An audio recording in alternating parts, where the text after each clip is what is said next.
आपण पाहताय आपला आवाज न्यूज. आपण सध्या तालुका क्रीडा संकुल या ठिकाणी उभे आहोत. आपण पहिल्यांदा हे तालुका क्रीडा संकुल बघून घेऊया.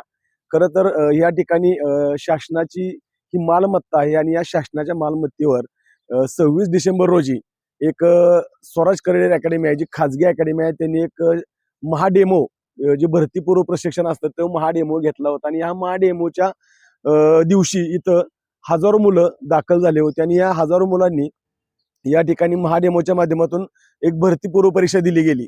खरं तर सध्या ह्या व्यवसायाला एक दुकानदारी म्हटलं तरी वावगं ठरणार नाही. त्याचं कारणही तसंच आहे.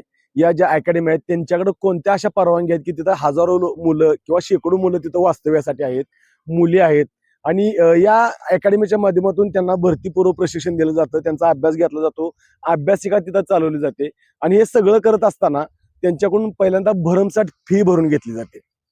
पण ही फी भरून घेताना त्यांची परिस्थिती किंवा इतर काही गोष्टींचा विचार केला जात नाही. आपण या ग्राउंडवर आहेत आणि या ग्राउंडची आपण एकदा पाहणी करूया. हे पूर्ण एवढं मोठं हे क्रीडा संकुल आहे आणि शासनाचं क्रीडा संकुल आहे आणि या शासनाच्या क्रीडा संकुलावर आपण स्पष्ट बघू शकतो. या डेमोसाठी जे या ठिकाणी मार्किंग केलं होतं, गोळाफेक असेल किंवा धावण्याचा ट्रॅक असेल, इथं कचरा पण साठलेला आहे. त्या डेमोसाठी आलेल्या मुलांना जे काही शीतपेय होती किंवा त्यांना नाश्त्यासाठी दिलेली केळी होत्या, या सगळ्यांचा कचरा इथं पडलेला आपण पाहतोय. खरं तर ही मालमत्ता शासनाची जरी असली तरी या ठिकाणी एखादा कार्यक्रम घेण्यासाठी पूर्व परवानगी घेणं आवश्यक असतं. तर या ठिकाणी जो कार्यक्रम घेतला महाडेमोचा, त्या महाडेमोचा कार्यक्रम घेताना इथं परवानगी घेतली होती का, हे अगोदर संस्था चालकांनी, संचालकांनी जाहीर करणं गरजेचं आहे. खरं तर या सगळ्या बाबी या प्रशासकीय बाबी म्हणाव्या लागतील.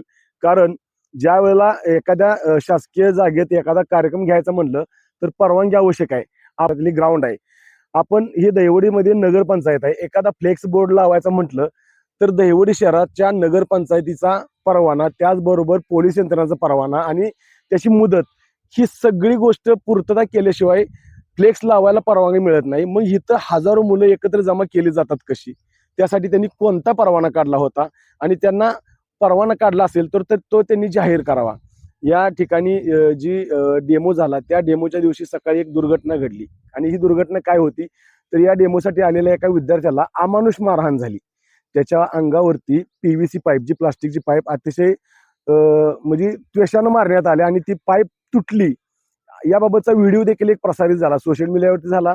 त्याचबरोबर आम्ही आपला आवाज न्यूजच्या माध्यमातून ते प्रसिद्ध केलं होतं. खरं तर हे प्रसिद्ध करत असताना जे स्वराज करिअर अकॅडमीचे संस्थापक आहेत, सुनील काटकर आहेत, ते कमांडो आहेत, ते रिटायर झालेले आहेत आणि ते मुलांसाठी खरं तर चांगलं काम करत असतील आणि चांगलं काम करतायत ही. पण हे चांगलं काम करत असताना त्यांच्याकडे जी मुजुरी आहे ती त्यांना, त्या मुलाला मारायची परवानगी दिली कोणी? ही तर खरं विचित्र घटना घडली. जर त्यांनी त्यांना, आम्ही ज्या वेळेला त्यांना कॉन्टॅक्ट केला, बाबा नक्की सर तुमच्या डेमोच्या तिथं नक्की काय प्रकार झाला, त्यांना दूरध्वनीवरून फोन केला. त्यांनी फोनची टाळाटाळ केली. त्यानंतर त्यांच्या तिथं किसन विरकर नावाचे एक सर आहेत.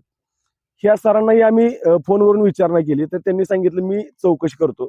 मात्र तो त्यांचा प्रशासकीय भाग असेल, त्यांच्या अकॅडमीचा भाग असेल, पण या अकॅडमीकडे अशा कोणत्या परवानग्या आहेत किंवा कोणत्या या त्यांनी परवानग्या काढलेल्या आहेत की जिथं शेकडो मुलं मुली या ठिकाणी अभ्यासासाठी थांबवून घेतलेले असतात.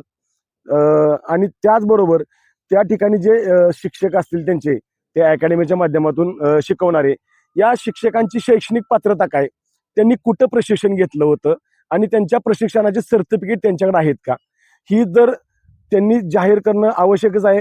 कारण अकॅडमीच्या माध्यमातून आज पोलीस भरती असेल किंवा इतर प्रशासनामध्ये जे काही काम केलं जातं त्या कामाच्या अनुषंगानं इथं पूर्व तयारी केली जाते आणि ती पूर्व तयारी करत असताना या सगळ्या गोष्टी त्या अकॅडमीच्या माध्यमातून शिकवल्या जातात. पण या सगळ्या गोष्टींचा सारासार विचार केला तर त्यांच्याकडून जी फी भरून घेतली जाते ती फी साधारणतः 70,000च्या पुढे आहे. मग ही फी कुणी निश्चित केली? साधारण त्या फीसाठी त्यांच्याकडे कुठला असा क्रायटेरिया आहे का की एवढी फी घेतलीच पाहिजे? त्यांचं निवासस्थान असेल, भोजन असेल किंवा वास्तव्य असेल. राहिला मुद्दा या ठिकाणी असणारे प्रशिक्षक, हे प्रशिक्षक परिपूर्ण यांनी कुठं प्रशिक्षण घेतलं आहे का यापूर्वी किंवा त्या खात्यात, की जर हे प्रशिक्षक जर अतिशय चांगल्या पद्धतीने प्रशिक्षण देत असतील तर हे स्वतः प्रशासकीय सेवेत का नाहीत दाखल झाले? जे स्वतः प्रशासकीय सेवेत दाखल झाले नाहीत ते इतर मुलांना काय प्रशिक्षण देणार? हा एक महत्वाचा विचार करणं गरजेचं आहे. त्याचबरोबर या ठिकाणी मुलींची ही संख्या आहे.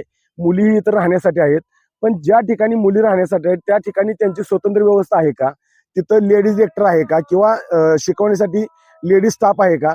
त्याचबरोबर जो या ग्राउंडवर जो प्रॅक्टिस त्यांचं घेतलं जातं त्या प्रॅक्टिसमध्ये त्यांच्याकडं लेडीज ट्रेनर आहेत का.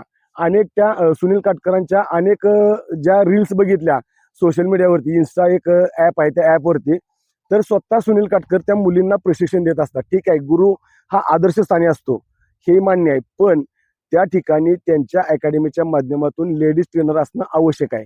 मुलींचे काय अनेक गोष्टी किंवा अनेक काय प्रॉब्लेम्स असतात ते त्यांना लेडीज मार्फतच सांगणं आवश्यक असतं. त्यानंतर त्यांच्या अकॅडमीच्या माध्यमातून किंवा इतर ज्या मान खटावमध्ये ज्या अकॅडमी आहेत त्या अकॅडमीच्या माध्यमातून अशा पद्धतीचे डेमो आता घेण्याचा हा नवीन फॅड सुरू झाले. आणि हे फॅड का सुरू झाले याची माहिती देखील घेणं गरजेचं आहे. कारण कुठल्याही अकॅडमीमध्ये लेडीज ट्रेनर पाहिजे, शिकवण्यासाठी लेडीज पाहिजे, त्यांची पात्रता शैक्षणिक पात्रता तपासणं गरजेचं आहे. मात्र या सगळ्या गोष्टी जर बघितल्या तर आज ही अकॅडमी केवळ दुकानदारीचा विषय झालेला आहे. आणि या माध्यमातून ज्या वेळेला हा डेमो घेतला जातो तेव्हा डेमोच्या माध्यमातून अनेक वेळा एकमेकांच्या अकॅडमीबद्दल त्वशाने घोषणा देणं सुरू होतं. तुझ्या बापाची ताकद, माझी ताकद माहिती आहे का, तुझ्या बापाची काय लायकी आहे का, असे त्वशपूर्ण व्हिडिओ करून त्यांच्या स्टेटसला ठेवले जातात. त्याचबरोबर ज्या वेळेला एखादी परीक्षा होते आणि ही परीक्षा झाल्यानंतर जेव्हा एखाद्या अकॅडमीचे 4, 2, 3 मुलं सिलेक्ट होतात तेव्हा त्यांची भव्य अशी मिरवणूक काढली जाते.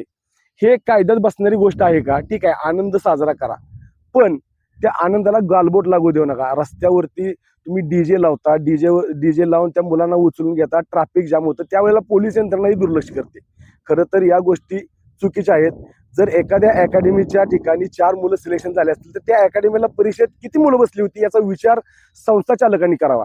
जर 100 मुलं जर आपल्या अकॅडमीच्या माध्यमातून परीक्षा दिली असेल आणि 4 सिलेक्ट असतील तर 96 मध्ये त्यांचं ते अपयश आहे का. तर 96 मुलांना ते शिकवलं होतं जे 4 मुलं शिकली होती त्यांचं सिलेक्शन झालं होतं. मग ते 96 का सिलेक्ट झालं नाहीत. खरं तर 4 मुलं झाले, त्यांचा आनंद उत्सव साजरा केला पाहिजे, पण हा साजरा करत असताना 96 मुलं आपली अपयश ठरली, यांच्या मनावरती कुठला तरी वेगळा परिणाम होऊ शकतो हे सुद्धा त्या चालकांनी लक्षात घेतलं पाहिजे. महत्वाचा मुद्दा असा, ज्या ज्या ठिकाणी ह्या अकॅडमी चालल्या जातात त्या ठिकाणी सर्वसाधारण प्रशासकीय मान्यता यांच्या आहेत का हे पाहणं सध्या गरजेचं आहे. कारण त्या ठिकाणी त्यांचं स्वतंत्र ग्राउंड पाहिजे, राहण्याची स्वतंत्र व्यवस्था पाहिजे किंवा सगळ्या सुखसुविधा स्वतंत्र पाहिजेत. या ठिकाणी जो डेमो झाला त्या डेमोला शेकडो मुलं आली, हजारो मुलं आली, पण त्या शेकडो आणि हजारो मुलं आणि मुलींसाठी इथं स्वच्छतागृह उपलब्ध केलं होतं का, किंवा त्यांच्या इतर सोयी व्हाव्यात या सगळ्या, किंवा पाण्याची व्यवस्था व्हावी, या कुठल्याही गोष्टी न पूर्ण करता अनेक गोष्टी त्रुटी असून सुद्धा हा डेमो इथं घेतला गेला. आणि या डेमोच्या माध्यमातून जो प्रकार झाला त्या प्रकाराबाबत या सरांनी त्या एका विद्यार्थ्याला मारहाण केली, ही बाब खरं तर गंभीर आहे. कारण अशा बाबी या अकॅडमीच्या माध्यमातून वारंवार होत आहेत, मात्र या गोष्टी पुढे येत नाहीत. पण पुढे येणं गरजेचं आहे. ज्या मुलांच्या अन्याय होतोय, खरं तर ज्या फीच्या माध्यमातून बोलायचं म्हटलं तर अनेक मुलांच्या फी घेतलेल्या आहेत, पण काही कारणास्तव काय मुलांनी फी पूर्णपणे भरलेली आहे आणि 1 महिना किंवा 1.5 महिन्याच्या अंतरानंतर त्यांनी काही कारणास्तव त्यांच्या कौटुंबिक अडचणीमुळे अकॅडमी सोडलेल्या आहेत. मात्र अशा मुलांना त्यांची फी माघार देणं, जे तुमचा कालावधी पूर्ण करून जे राहिलेली फी माघार देणं गरजेचं आहे, मात्र दिली जात नाही. ही अकॅडमी चालकांची मुजोरी आहे. त्यामुळं या सगळ्या गोष्टींचा प्रशासनाने योग्य विचार करावा आणि अकॅडमीच्या माध्यमातून किंवा अकॅडमीच्या नावाखाली जे काही काळे धंदे गैरव्यवहार चाललेत ते वेळीच रोखावेत, अशी मागणी आता सगळीकडे होत आहे. आपला आवाज न्यूजसाठी कॅमेरामॅन अमोल वायदेंसह संदीप जठार, दहिवडी. आपला आवाज न्यूजसाठी संदीप जठार, गोंदवले.